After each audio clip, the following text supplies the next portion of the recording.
Salut, alors aujourd'hui on va parler de comment avoir de la chance. Une étude menée par Paul Wiseman a montré que même si la plupart des gens malchanceux prétendent qu'ils ne savent pas pourquoi ils sont malchanceux, eh bien leur malchance vient principalement de leur comportement et de leur état d'esprit.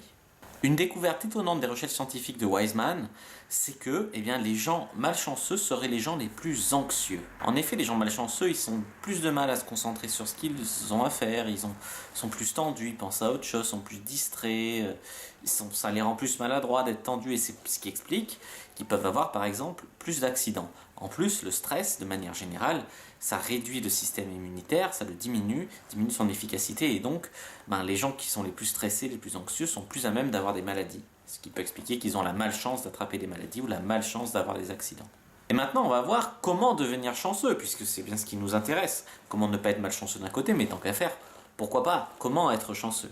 Alors les gens chanceux, ils ont une caractéristique en commun, c'est qu'ils sont compétents pour se créer des opportunités de réussite par exemple, et surtout pour les voir, pour les saisir, pour les remarquer ces opportunités. Ils ne passent pas à côté, parce qu'il paraît que les gens malchanceux, ils ont peut-être autant d'opportunités que les autres, mais ils passent à côté sans les voir.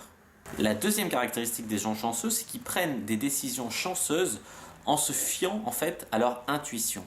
La troisième caractéristique qu'ont en commun les gens chanceux, c'est qu'ils font des prophéties autoréalisatrices positives, c'est-à-dire qu'ils ont des attentes positives pour le futur et ça attire les bonnes choses à eux en fait.